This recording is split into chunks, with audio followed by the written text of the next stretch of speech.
The United States and Iran remain at an impasse over which country will make the first move in returning to the 2015 nuclear deal. Hello, I'm Mike Walter, sitting in for Anna Naidu, and this is The Heat.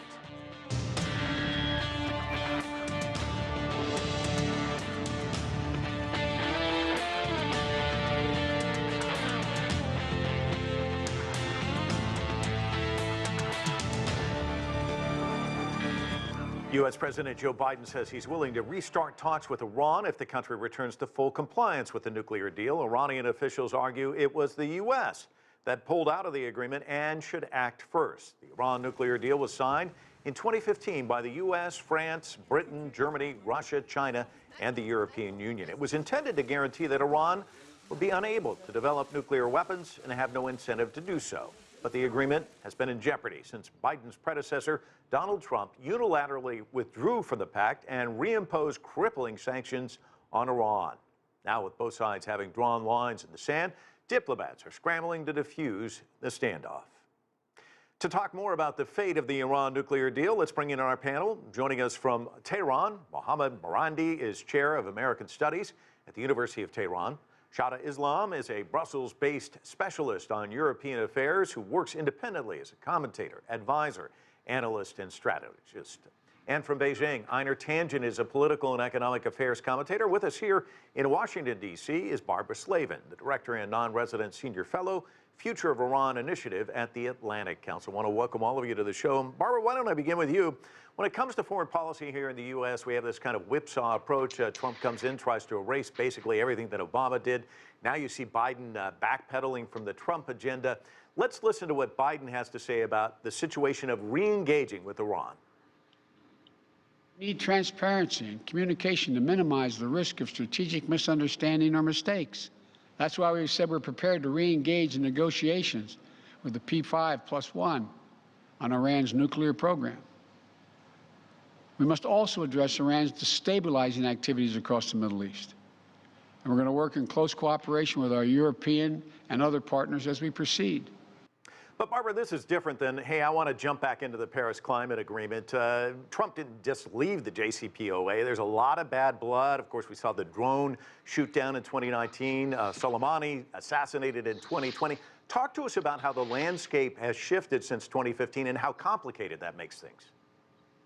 Yes, you're right that the landscape has shifted in a number of ways, but I think that Biden's basic point still is that a mutual return to compliance with the Joint Comprehensive Plan of Action is the foundation, is the starting point for discussing regional issues, missiles, any of the other things about Iran that are concerning. And so I think we've seen actually a lot of progress in the last couple of weeks toward a mutual return. Just this morning, there are reports that some Iranian assets have been unfrozen in South Korean banks. Of course, the European Union's High Representative has offered to host a meeting of the parties that negotiated the JCPOA. We have seen, of course, some worrisome steps on the part of Iran out of compliance with the nuclear deal. But all in all, I think things are moving rather well. It's not a switch like the Paris Climate Accords. This is going to take diplomacy, it's going to take coordination and sequencing of mutual steps back to compliance. Mohammad, according to some reporting coming from Iran, the country's Foreign Minister Javad Zarif is ruling out the possibility of any formal talks with the United States because it's no longer a party to the nuclear deal. He was recently asked if there's much difference, much daylight between Trump and Biden. Here's what he had to say. Nothing has changed. Biden claims that Trump's policy of maximum pressure was maximum failure.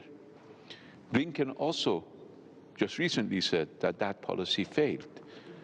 But for all practical purposes, they're pursuing the same policy. They haven't changed that policy.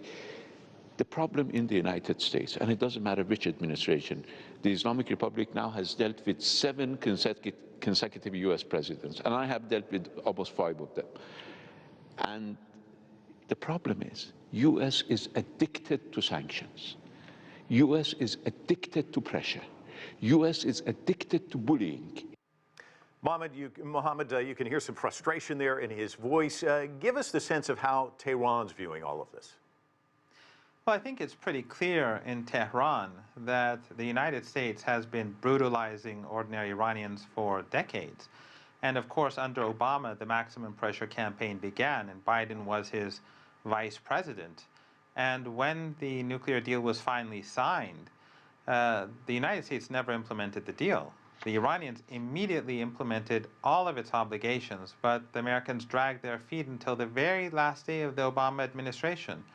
And that's why even when Trump became president, the Iranians, in contrast to what was promised in the nuclear deal, the Iranians could not use the international banking sector. If I was to send a single dollar to your account in the United States, that would have been impossible, and vice versa the same. So, and Obama did that intentionally. So he was trying to use the agreement to put pressure on Iran and not to give what the United States has promised. So this time around, the Iranians are saying, look, you left the agreement, you never implemented the deal. This time around, we have to make sure you implement the deal, and we have to verify that you implemented the deal. Because one of the things that Obama did was that sometimes something would be promised on paper, and then U.S. officials would travel from one country to another warning businesses not to deal with Iran. So this time around, the Iranians are saying, no, if you want full implementation on our side, you have to fully implement the deal, and we have to verify that. In addition to that, Iran will not accept any changes to the deal, Iran will not accept any additions to the deal, and the Iranians will not tie the deal to any regional developments. If any country has grievances, it's not the United States, it's Iran. Iran is surrounded by American bases.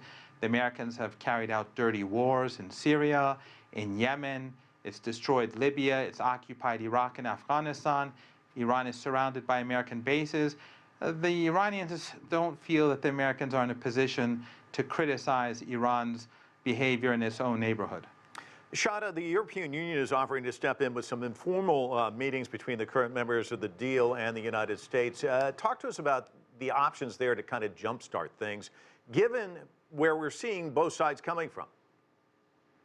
Yeah, absolutely. It is going to be very difficult. And I think there's no illusion here in Brussels among EU policymakers that it's going to be really painstaking, difficult, and a lot of time and energy will have to be invested in bringing the two sides together. But the EU, Mike, is ready to do so and has said so repeatedly for several reasons. The first reason, of course, is we want peace in that region. You know, the Middle East is really I hate to use the word, but it really is our backyard, our closest neighbor, and what happens there, we've seen through the refugee crisis and other issues, it has a direct impact on what happens within Europe. So we are really invested in that region. And of course, if you look at it from the prestigious point of view, and the EU foreign policy chief, Josep Borrell, has said so, this is, or was, a triumph of diplomacy for the EU at a time when the European Union desperately needs to convince its own citizens that it is a vital player, a vital foreign policy player, and also to have some international prestige. So when Donald Trump walked away from this agreement in 2018, there was really anger and frustration here. And now there is a palpable sense of relief. And the EU, Borrell has said, but so has the French president, Emmanuel Macron, has said as well, they're willing to jump in and actually play the role that they have played in the past of being quote unquote honest brokers. So no illusions here about how difficult it's going to be, how there's going to be a lot of posturing. Of course, regional rivals of Iran are important players in this game when it comes to the EU diplomacy as well. And of course, we know that within the United States itself, there is so much opposition to getting back into the JCPOA. So yes, Europe ready to walk in, help her out, but also conscious of all the challenges. And I know China also seen as a vital player in all of this. They're part of this agreement. A spokesperson from the Ministry of Foreign Affairs weighed in recently on all of this. Let's listen. The current situation of the Iranian nuclear issue is at a critical juncture with both opportunities and challenges. China always believes that the return of the U.S. to the JCPOA and the lifting of sanctions on Iran are the keys to breaking stalemate of the Iran nuclear issue. We know that China's Vice Foreign Minister Ma has been working the phones on this. Einar, where does China fall in all of this? What role can they play? Well, quite frankly, all they can do is hope that both sides are actually going to reach some sort of get past this impasse. Really, Mike, what you mentioned early on is both sides are concerned that the other side is going to try to up the ante. Iran has its position, the U.S. For Biden, it's very, very difficult. As my European colleague pointed out, this is something that is highly unpopular in the United States. Biden does not have a lot of political capital. He's battling for his own domestic agenda. This is an international one. It's something they prioritize, but it's like kissing hedgehogs. It has to be done very, very carefully. China can lend support along with the EU, but in the end, these two players have to recognize that they have more to gain than to lose by going forward. Barbara, I saw you shaking your head and sighing, and it was a dramatic sigh, so I know you want to weigh in on all of this. Yes, Mike, you know me well. I disagree with the comment from your guest from Beijing that this is a big domestic issue. It's not a big domestic issue in the United States. In the U.S., it's COVID and the economy and maybe some nominees that Joe Biden is trying to get through the Senate. In fact, what has been most interesting over the long years of the Trump presidency is that the JCPOA, which was not that popular in 2015, is popular now. And everyone recognizes that, or many people recognize that the Trump policy only encouraged Iran to start its nuclear program up again. So I don't think Biden is going to have domestic difficulties with this. I think the problem is, working out the practical steps for both sides to go back into the agreement. On the Iranian side, it's fairly straightforward. They have to stop enriching uranium to the levels that they are. They have to remove some centrifuges, get rid of some stockpiles. It's a little more complicated on the U.S. side because of all the sanctions that the Trump administration dumped on Iran, not just the ones that had been in place before, but a lot of new ones under different authorities, terrorism authorities, that sort of thing. So this is going to have to be worked through by the Biden team, by people at the Treasury Department and the State Department, and understandings will have to be reached with Iran. But I think Zarif has also said that the main thing is Iran wants to be able to sell oil and get the money for it. This is the key thing. And as I said, we're already seeing a little progress on that front, with the report from South Korea that some of the frozen funds have been unfrozen. Well, Barbara, you brought up the sanctions. Iran's officials are saying the economy has suffered almost $1 trillion in damages as a result of those crippling sanctions. There's been talk about reparations. Where does that go? Because that's obviously going to be a sticking point from the Iranian side. Well, look, there has been talk of compensation at various times, but I think what I gather from reading the comments of Javad Zarif and others is that step one is to go back into the deal, and that Iran will not make, compensation a precondition for a mutual return to compliance. But perhaps Mohammad Marandi can verify that. Yeah, I want to ask you, Mohammad, what's the take there about compensation, reparations for the damages? For the time being, I think the priority in Iran is for the Americans to remove the sanctions. And as Barbara said, because of the sanctions that were imposed under the Trump regime, a lot has to be done. And until the Iranians see that the Biden administration is actually moving in that direction, the Iranians are not going to do anything.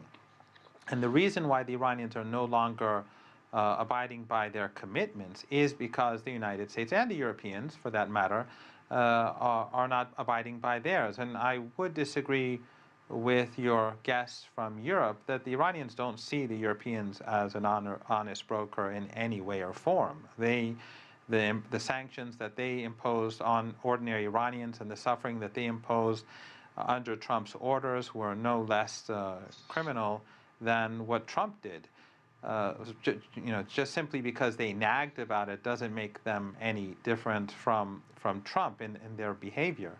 But if Biden chooses to remove the sanctions, and he can do a lot as we speak, because a lot of it can be done through presidential decrees, because a lot of the damage done by Trump was through presidential decrees, and also through orders given to the State Department and the Treasury. A lot can be done pretty quickly. And so far, the Iranians believe that the Americans are not in a rush. And the reason why the Iranians have discontinued with their remaining commitments to the JCPOA is to put pressure on the administration so that they would understand that the Iranians are not going to just sit there and wait. Because the Iranians know that the more they implement the deal, the less incentive the Americans have to reciprocate. And so, under Trump, when the Americans left the deal, the Iranians continued to abide by all of their commitments for a year because the Europeans promised to do something about it, and they didn't. And then after that, the Iranians gradually decreased their commitments over a one-year period, every 2 months, to put pressure on the Europeans, and the Europeans still did absolutely nothing. They said they did, but they didn't do anything. And so now the Iranians, the remaining commitments have come to an end because of what Parliament passed. And that is, as I said, to put maximum pressure on the United States and to remind the Americans that we resisted 4 years of Trump and we didn't appease him, so we're not going to appease Biden. So the only deal is the current deal. If the Americans accept the JCPOA in full, the Iranians will accept the JCPOA in full. Shada, I want to give you a chance to respond to what he just said. There's a lot of pent-up animosity, not just at the United States, but also Europe. Well, I understand the frustration and the anger in Tehran. I absolutely do that, understand that. But the thing is, Mike, the European Union did try to circumvent some of the sanctions and the ban that was imposed by the United States. But it failed, and there is a great deal of frustration here, and I would say regret that happened. There was a great desire from European policymakers to try and have some sort of easing of the ban and to work with with Iran and on imports of oil. I mean, all these things just came to a standstill because there was no way they could work beyond what the United States had imposed on an international level. I mean, there were these second-degree sanctions that were being applied on European institutions that wanted to try and ease the pressure on Iran. So there is regret and frustration here. What I would say now is, at this point, I think what's important, and that's what I think European policymakers believe, is to get everyone back at some point back at the table, so we can actually look forward, look ahead, and work out a timeline for how we're going to get out of this and create a better atmosphere.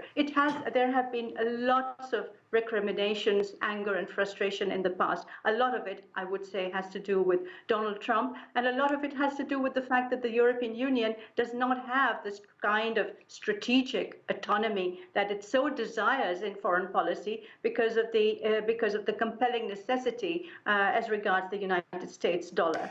Einar, let's talk a little bit about the atmospherics, because when you look at this deal, it was reached in 2015. During the Trump years, relations didn't just deteriorate with Iran, they deteriorated with the European allies, China, Russia. How does that complicate things as we enter these potential talks? Well, Donald Trump put himself and the United States on the sidelines as he withdrew with this kind of isolationist, but very, very petulant. But, I would respond to Barbara. Last time I counted, there are 50 Republicans in the Senate and a number of Democrats who also are going to be very hard on Iran and any kind of deal reached there. So when I talk about domestic, I mean domestic politics, not the people on the street.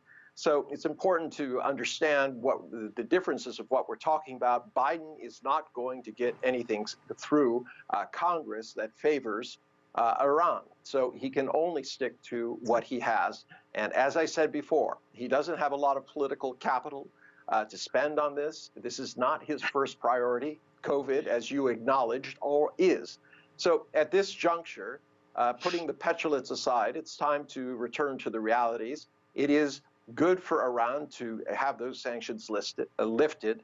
The European Union did step up, but as was pointed out by my colleague, the European side, was hamstrung by the fact that the U.S. has a stranglehold on SWIFT banking transactions and was using that. So please, try to recognize who's trying to help you as opposed to just blaming everybody. Barbara? Yeah, Congress has no role, the Senate has no role in this right now. If by some miracle the United States and Iran were to reach a new agreement or there'd be a new multilateral agreement, then Congress could play a role. The key thing is that there not be, a 2/3 majority in either house against any step that that Biden might take. As long as that doesn't exist, he can pretty much do what he likes in this area. So again, I'm sorry, I beg to differ. And in terms of political capital, I think he has a great deal right now. His popularity is quite high. So and he's getting most of his nominees through.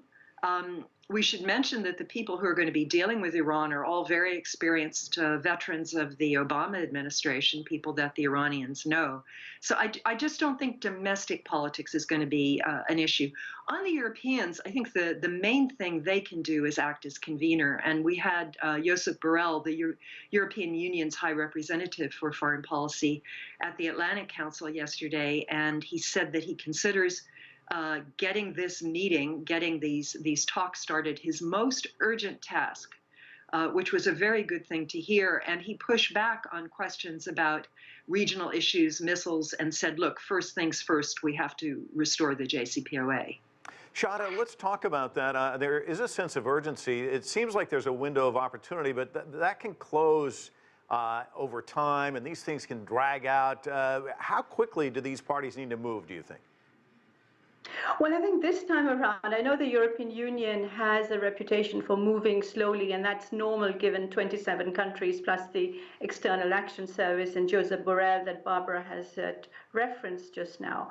But I think there is a sense of urgency because, as I said, excuse me, this is seen as something very vital. It's very important also in the transatlantic relationship. If this relationship is going to be reconstructed after the damage caused by Donald Trump, working together on Iran is going to be very, very essential. And as Barbara has said, I mean, this has been given a very, very urgent and pressing issue at the moment for the European Union. So I think things are going to move forward quicker than we would have imagined, especially as you said yourself, Mike, there is a window of opportunity. Both sides, America, Biden, he's shown his willingness to get back. Blinken is very, very close to the Europeans. He knows how the European Union works. He's very, very familiar with the EU and France, etc. So I think there is a meeting of minds now. The problem is, I think, as we've said, a bit of posturing on both sides. You come first, you do this first. I think the basic thing that the Europeans will plead for is to come to the negotiating table and then to sort of go back and see where the compromises can come. But come back to the negotiating table, and the EU is trying to work as a convener, if not an honest broker, as Mohammad has said. Mohammad, are those positive rumblings in your direction? Well, I think the problem is that the language that she's using is a bit different from that of Macron and most other European officials, and that is that most of them seem to be, except for a noted exception that was just mentioned, but they argue that Iran should be in compliance when it's the United States that left the deal and the Europeans who've been abiding by the demands of Washington. So instead of apologizing to the Iranian people for all the hurt and the deaths that they've caused because of their illegal actions, they point fingers at Iran. And so, that's not the role of an honest broker. If your guest in Europe was in charge, perhaps it would have been different, but that's not how it's being carried out. But the main point here that I think has to be stressed is that there will not be any new deal, and there will not be negotiations about a new deal or any changes to the deal. The only deal on the table and the only deal acceptable for Iran is the deal in its current form. And the reason is not only because is it something that's already been negotiated and both sides agreed, and Biden was the vice president of the United States when it was agreed upon. But it is a very dangerous thing to allow the Americans to renegotiate what has already been agreed upon, because that is a very dangerous and slippery slope. It basically would mean, if Iran was to accept that, that the United States can agree on something and then bully you and sanction you and then get more. And if you do that, then this is a never-ending process. 6 months down the road, Iran negotiates a new agreement, then the Americans impose new sanctions for terrorism or for global warming. They blame Iran for everything, so we could include global warming in the near future too. So the Iranians are not going to go down that road. The Iranians are saying, if you want to negotiate further with Iran, first implement what you have already negotiated and agreed upon. Whenever you do that, then you can come to us and say, let's talk about something else. Until then, there's nothing to talk about. So implement the deal in full, and then we will implement the deal in full. And after that, then we can think about the future. Barbara, let's talk about some of the other players who are not, they're basically on the sidelines. The Saudi government calling for regional countries to take part in the negotiations over Iran's nuclear program. Officials in Tehran say that's basically a non-starter. Of course, Israel, another country that's been very bellicose about this. Both of them very supportive of the maximum pressure campaign. Talk to us about them as part of this equation. Yeah, they're not big players right now. Biden waited a month before he called Bibi Netanyahu, very different from the way Donald Trump treated Bibi Netanyahu. Biden has not yet called the King of Saudi Arabia, and in the next day or so, the CIA is going to release the full report on the brutal murder of the journalist Jamal Khashoggi, which is going to point the finger directly at Mohammed bin Salman, the crown prince of Saudi Arabia. So I would say the Saudis are not in a position to make demands on the United States on Iran. And the UAE has also been uncharacteristically quiet. So I don't see these countries, really having much impact on the U.S. return to the JCPOA. If there are going to be discussions on other issues, then they're going to want, obviously, to play a role. When it comes to missiles, when it comes to regional conflicts. But as Mohammad pointed out, we're not there yet, and I don't know if we will get there. So the focus is still on a JCPOA return. Mohammad, I know you wanted to jump in. We've got about 20 seconds. No, I agree with what Barbara was saying. Israel and Saudi Arabia are irrelevant here. And the Iran's only concern is the United States. Neither the Israelis or the Saudis neither of them are military threats to Iran. And the Iranians won't include them in any negotiations. And they will, in fact, the Iranians won't accept any negotiations. The Iranians are saying the nuclear deal has been negotiated. Both sides know what they have to do. Whenever the nuclear deal is implemented in full, then if the United States wants to talk about something else, and this is what the leader said a few years ago, if the United States then wants to talk about something else and Iran sees that it's being honest in its implementation, then we could start thinking about other things. All right, we're going to have to leave it there. I want to thank our panelists. Great discussion, very robust. And that is it for this edition of The Heat. I'm Mike Walter in Washington, D.C. Thanks so much for joining us.